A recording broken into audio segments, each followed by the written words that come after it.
பாரத தேசம் ஒரு மிகப்பெரிய துக்கத்தை சந்தித்து அதில் இருந்து நம்மை மீட்டெடுக்கிற அதே நேரத்தில் நம்முடைய வலிமையும் உலகத்திற்கு பாரத பிரதமர் இந்திய இராணுவத்தின் மூலமாக காட்டியிருக்கிறார்.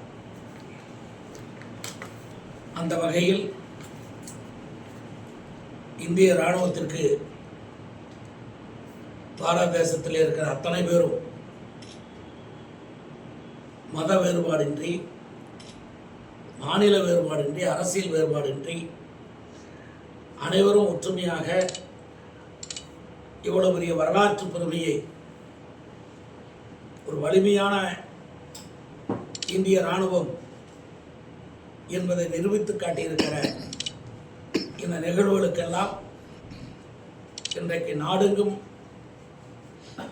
அனைத்து மக்களும்,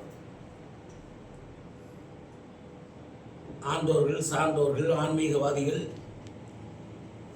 அரசியல் கட்சிகளுடைய பிரமுகர்கள் அனைவரும் இன்றைக்கு முன்னாள் இராணுவ பிரிவினர்கள், அப்படி அனைவரும் ஒன்றிணைந்து தேசம் முழுவதும்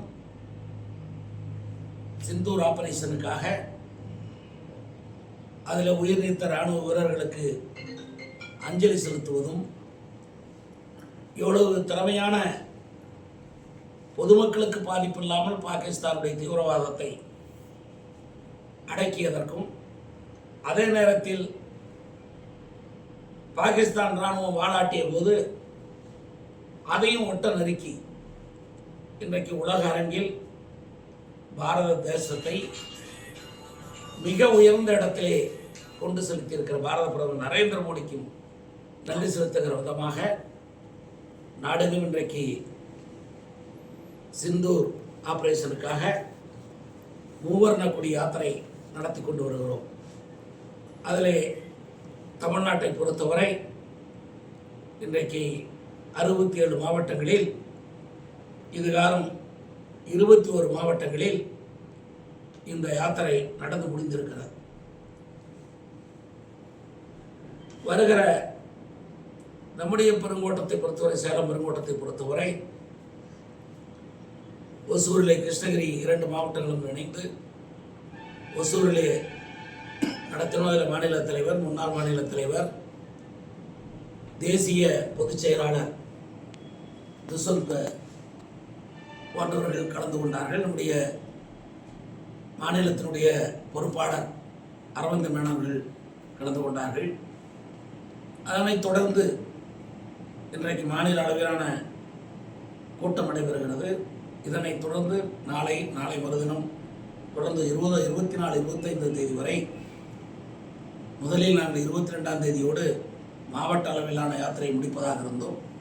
இப்பொழுது சில பல மாவட்டங்களில் மழையின் காரணமாக அதற்காக 25ஆம் தேதி வரை மாவட்ட அளவிலான இந்த யாத்திரை நடைபெறுகிறது. 25க்கு பின்பு மண்டல வாரியாகவும் இந்த மூவர்ண கொடி யாத்திரை நடத்தப்படுகிறது.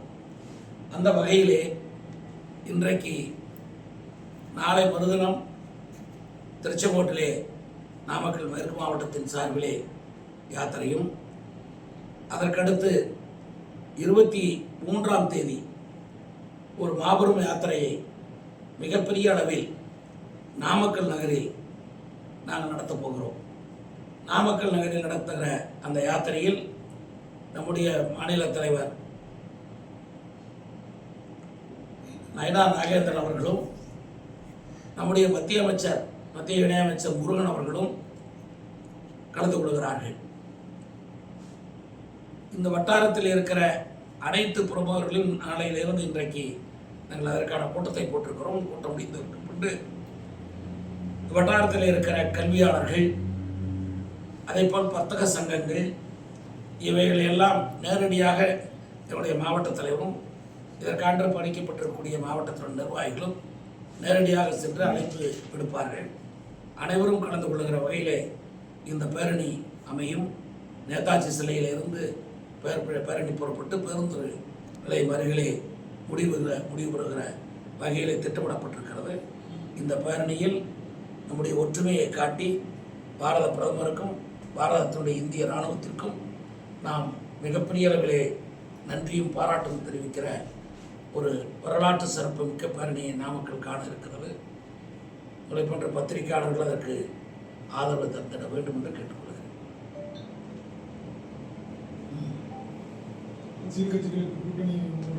எல்லாரும் எல்லா அரசியல் கட்சி கூட்டணிகளுக்கும் அழைப்பு விடப்படும். அனைத்து இந்திய அண்ணா திராவிட முன்னேற்ற கழகம் எங்களோட கூட்டணியில் இருப்பவர்கள், அது போன்ற ஆளுங்கட்சியாக இருக்கிற திராவிட முன்னேற்ற கழகத்திற்கு கூட இதில் கலந்து கொள்ள வேண்டும் என்று நாங்கள் அழைக்கிறோம். இது தேசிய அளவிலே எடுக்கப்பட்டிருக்கிற முடிவு. இப்பொழுது கூட நீங்கள் பார்த்தீர்கள். ஆனால் மோடியை, என்னுடைய பாரத பிரதமர் மோடியை இந்த தேசத்தந்தையாக ஏற்றுக்கொண்டு வெளிநாடுகளில் இருக்கிறவர்களெல்லாம் வாழ்த்தினாலும் கூட தமிழகத்தை பொறுத்தவரை இருக்கக்கூடிய திராவிட முன்னேற்ற கழகம் எங்களை எல்லாம் பிரதமரை பார்த்து அவரே எள்ளி நகையாடிய காலமெல்லாம் இப்பொழுது மாறி திமுகவுடைய நாடாளுமன்ற உறுப்பினரையே இன்றைக்கு இந்த இராணுவ நடவடிக்கையில் பாரத தேசம் சாதித்திருக்கிற சாதனையை விளக்குவதற்காக ஒரு குழுவின் தலைவராகவே திமுகவினுடைய நாடாளுமன்ற உறுப்பினர் ஒருவருக்கு பாரத பிரதமர் வாய்ப்பளித்திருக்கிறார். எங்களை பிரதமரை பொறுத்தவரை பாவிகளுக்கு மட்டும் அருள்கிறவர் அல்ல, பாரதர்களுக்கும் அருள்கிறவர். அதே நேரத்தில் ஜனநாயகத்தை அனைவரையும் மதிக்கிறவர். அந்த வகையில் நாங்கள் இந்த பேரணியிலே திமுகவையும் அழைக்கிறோம். வரட்டும், எங்களை பாரத பிரதமரை வாழ்த்தட்டும், பாரத பிரதமரை நன்றியோடு பாராட்டட்டும். இதற்காக உழைத்த இந்திய இராணுவத்திற்கு அஞ்சலி செலுத்தட்டும், பாராட்டட்டும், நன்றி தெரிவிக்கட்டும். ஆக அனைத்து கட்சிகளையும் என்னுடைய பிரமுகர்களையும் உங்கள் மூலமாகவே அழைக்கணும். மாலை 4 மணி. சார், ஓபிஎஸ் கூட்டணியில் இருக்காங்க, எப்படி சார்? மிக தெளிவாக எங்களுடைய பாரதிய ஜனதா கட்சியினுடைய தேசிய தலைவர்களில் ஒருவர்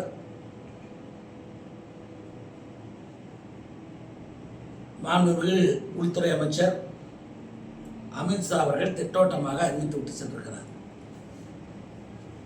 தமிழ்நாட்டை பொறுத்தவரை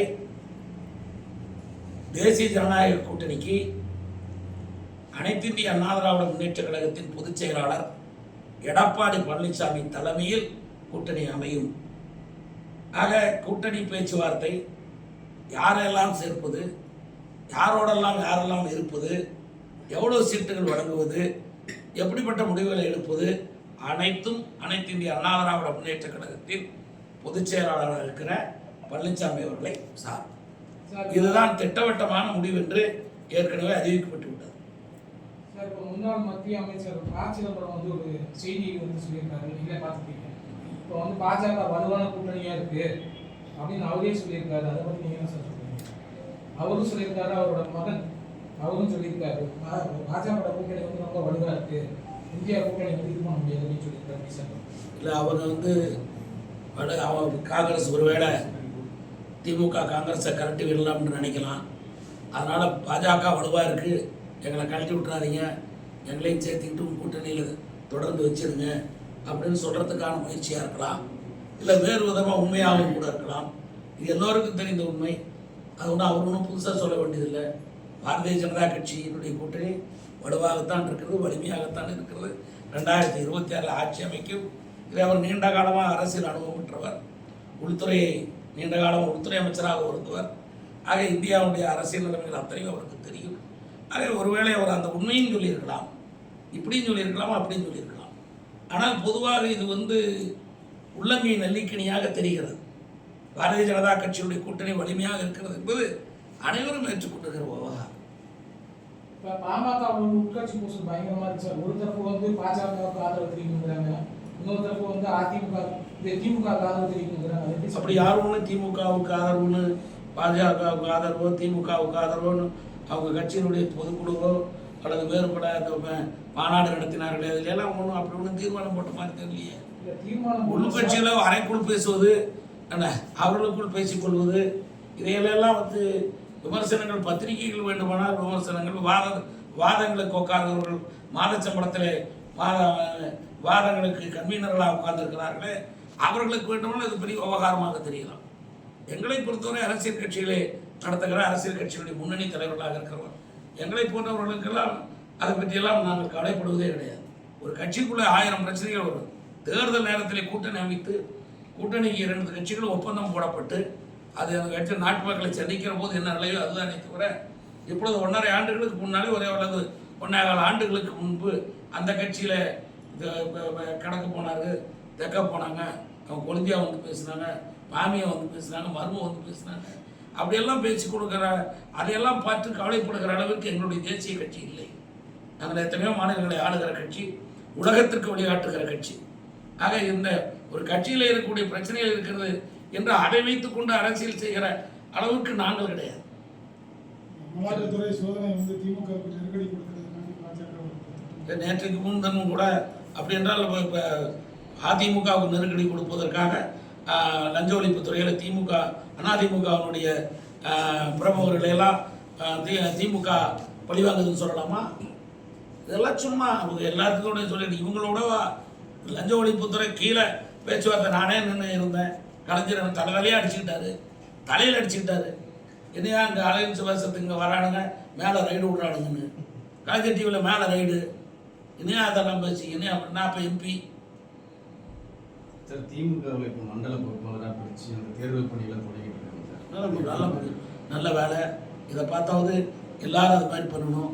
அவங்க அது பண்ணுறாங்க, பணம் பட்டுவாடா தானே. அது ஒன்றும் கொரியர் சர்வீஸே செஞ்சிடும். இது ஒன்றும் பெரிய விவகாரம் கிடையாது. எல்லா அட்ரஸை போட்டு கவரில் போட்டு பணத்தை அனுப்புனா தீர்ந்து போச்சு.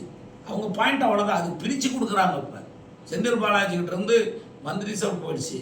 ஆனால் வசூல் பண்ணது போக்குவரத்து, வச்சிருக்கிற பணம், டாஸ்மாக் பணம், இதெல்லாம் 60% தான் ஒரிஜினல், 40% பிளாக்ல போனது. இதெல்லாம் அவங்க அதுக்காக தான் அவர் முன்னாடி இன்சார்ஜாக வைக்கிறது, அவரை பார்த்துக்குங்கன்னு சொல்கிறது. இதுக்கெல்லாம் இந்த இடைப்பட்ட காலத்தில் சுப்ரீம் கோர்ட்டில் பெயில் வாங்கினது அவருக்கு பெயிலுக்காக வாங்கினாங்க. ஒரு பாதி பேமெண்ட் ஆகிருக்கும், மீதி பேமெண்ட் வராமல் இருக்கும். அந்த பேமெண்ட் எல்லாம் வாங்குறதுக்காக தான் அவங்க மந்திரி சபையிலேயே வச்சுருந்தாங்க. திருட்டு பயில என்ன மந்திரி சபையிலேயே திருடர்களை வைத்திருந்தவங்க தானே. அதனால் வந்து அவங்க வந்து மண்டலில் ஆள் பிரித்து போடுறான், அதெல்லாம் போடுறதெல்லாம் எல்லாம் எதுக்குன்னா இந்த பணத்தை கொண்டு போய் சேர்த்துறாங்க. போலீஸ்காரன் வந்து போகாமல் இருந்தால் சரி. எனக்கு கேட்ட காவல்துறைக்கு கொஞ்சம் நாள் மரியாதை இருக்குது. ஆனால் நேற்று நான் கேள்விப்பட்டேன், இப்போ இந்த 2-3 நாளாக எஸ்பிகள் மூலமாகவே பணம் போயிட்டு இருக்குதுங்கிறாங்க. இல்லைன்னாலும் நேற்று எல்லா எஸ்பியும் சொல்லட்டும். என்ன ஆமாம் ஆமாம், இப்போ 1 வருஷத்துக்கு இப்போ பண்ணால் தான் நான் கொண்டு போய் கீழே வரைக்கும் சேர்த்தலாம். இடையில ஒரு வேளை அவங்க இது மாதிரி டெல்லி மாதிரி போகலாம். என்ன நான் கூட தான் சொன்னேன், போன 19 போவாங்கன்னா 2 பேர் போயிட்டாங்கல்ல. இப்போ இருக்குது. இப்போ சீக்கிரம் இந்த பாகிஸ்தான் வார் வந்தது யாருக்கு லாபமோ இல்லையோ திமுகவுக்கு லாபம். இன்னொரு 30-60 நாள் தள்ளி போகும் பல பிரச்சனைகள். இல்லைன்னா ஜூனில் ஆரம்பிச்சிடும். என்ன இப்போ ஜூனில் ஆரம்பிக்காத ஆகஸ்ட் செப்டம்பரில் ஆரம்பிக்கும். இரட்டை இலைக்கு மேலே தாமரை வந்து மலர் சைடுக்கு நீங்கள் வந்து பயணிக்க போறீங்க அப்படிதானே? நான் ஏற்கனவே பதில் சொல்லியிருக்கேன். அவது நயனார் நாகேந்திரன் இரட்டை இலைக்கு மேலே தாமரை இருக்குன்னு சொன்னார். அதை சில பேர் கேள்வி பேசுகிறாங்க. அது யதார்த்தம். இலை எப்பவுமே கீழே தான் இருக்குங்க, பூ தான் மேலே இருக்கும். பூவை இல்லை பூ வந்து நீங்கள் போய் குளத்துல போய் வாங்க போகலாமா, போய் குளம் போய் பார்த்துட்டு வரலாமா? அது உங்களுக்கு தெரியல, பத்திரிகையாளர்களுக்கு தெரியல, நான் என்ன செய்ய முடியும்? ஏன்னா அதாவது அதே மாதிரி விமர்சனம் பண்ணவங்க முட்டாளர்களுக்கு தெரியல, நான் என்ன செய்ய முடியும்? இது சீட்டடிக்கை இல்லை. நாங்கள் தான் தெளிவாக சொல்லிட்டோமேங்க. இப்போ கூட சொன்னோம், 10 நிமிஷத்துக்கு முன்னாடி சொன்னேன். அனைத்து இந்திய அண்ணா திராவிட முன்னேற்ற கழகத்தின் பொதுச் செயலாளர் பழனிசாமி தலைமையிலே தான் இது நம்முடைய தமிழகத்தை பொறுத்தவரை தேசிய ஜனநாயக கூட்டணி. இதில் என்ன இருக்குது உங்களுக்கு? அப்படின்னா அவர் தலைமையிலன்னா அவர் தான் நீஞ்சிட்டு இருப்பார், நீஞ்சிட்டு இருப்பார். ஆட்சி அவர் தான் அமைப்பார், அவர் தான் முதலமைச்சர் வேட்பாளர். இன்னும் என்னென்ன வேணும் உங்களுக்கு சொல்லுங்க. எப்படியாவது குண்டு சட்டியில் குதிரை ஓட்டலாம், அதான் எதையாவது பண்ணி கடையில் விடலான்னு பார்க்குறீங்க. அது நடக்காது. எங்களுடைய ஒரே நோக்கம் தமிழ்நாட்டை கொள்ளையடித்துக் கொண்டிருக்கிற திராவிட முன்னேற்ற கழகத்தின் ஆட்சியை தூக்கி எறிவது. அது ஒன்றுதான் இன்றைக்கு தமிழக பாரதிய ஜனதா கட்சிக்கு இருக்கக்கூடிய தலையாய பிரச்சனை. அதற்காக எப்படி எத்தகைய கூட்டணியும் எத்தகைய அரசியல் நடவடிக்கையும் எடுப்போம். Okay sir.